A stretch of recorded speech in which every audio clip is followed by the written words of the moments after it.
Hi, welcome to Women of the Week.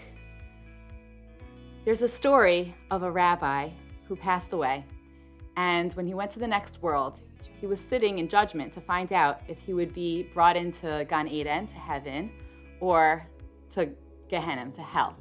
And he's sitting and waiting for the angels to tell him his verdict. And while he's waiting there, a different neshama enters into the world. And this neshama is the neshama of an Israeli taxi driver. And he is greeted with the utmost honor, and the angels usher him straight into Gan Eden, and he's brought right into heaven. So the rabbi is a little puzzled, and he said to the angels, "What is it about this man that he's being brought straight into Gan Eden, and I'm sitting in judgment? I was the rabbi of a community, a leader of Torah." And the angel said to him, "Well, when you would give a speech, when you would give a sermon, some people were inspired and they wanted to daven better and pray more fervently. And some people slept right through it. But anyone who entered into the cab of this driver, they davened for their life. They davened with the utmost intention. The way he drove, everyone was praying and saying Shema Yisrael. Not a single person was sleeping in his cab." So that was a joke, and maybe you've already heard it, but there is something to praying wholeheartedly. And if you've ever been in a cab in Israel, you might be able to relate to that. Praying for your life and knowing that only Hashem is the one that can help you. This week's Woman of the Week, Leah Imenu, our mother Leah, she changed her reality twice. She changed her destiny twice through prayer. So let's take a look at that. When we are first introduced to Leah Imenu, the Chumash describes her as the Einei Leah Rakos. Leah's eyes were tender. Unlike the other mothers, Sarah, Rivka, Rachel, they are all described as beautiful women. Leah is described as having tender eyes. And Rashi says that her eyes were tender. They were because she was crying out constantly in prayer.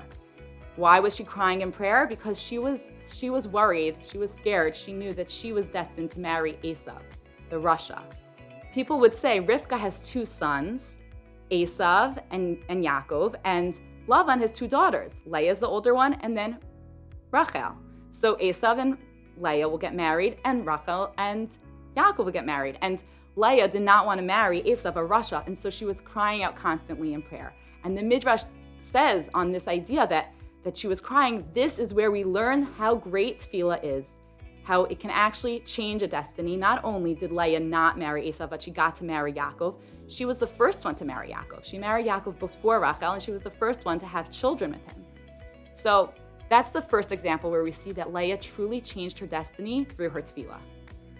The second example is when Leah was having her seventh child.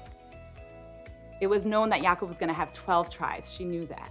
And 12 sons from Yaakov. And he had 4 wives. Leah had 6 sons already, and the 2 handmaids, the 2 maidservants, each had 2 sons. And Rachel had not had any children yet. And Leah knew 6, and then 8, and then 10, there were 2 left for Rachel. And if Leah would have another son, a 7th son, then Rachel would only at most be able to have 1 son, which would make her lower than the handmaids in terms of how many shvatim she brought to the world, how many tribes she would be accredited to her. So Leah, out of compassion for Rachel, she prayed that the fetus inside of her would be a girl and not a boy, so that Rachel would still have the opportunity to have 2 shvatim. And that is indeed what happened. A miracle happened, and that is Leah's daughter Dinah. She was born. She was originally destined to be a boy, a fetus inside of her mother. She had started off as a boy, and Hashem made a miracle and turned her into a girl as a result of Leah's tefillos. I think these 2 examples are so powerful in showing us and reminding us that our tefillos really do make a difference. Our prayer can really change worlds, change our reality, and change our destiny. And let's not wait until we're in a moment of desperation, in a situation where we're in a cab fearing for our lives, for example. Really, whenever we're in the time of need, whenever we open up our siddur, let's remember that this tefillah that we're about to say has the potential to change our reality. We sometimes get caught up in the things that we're doing, the efforts we're making every day, we run around like crazy trying to accomplish.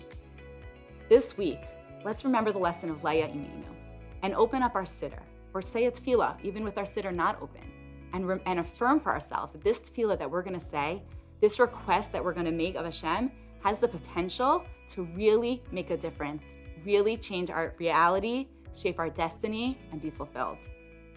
Let me know how it goes. I'd love to hear from you.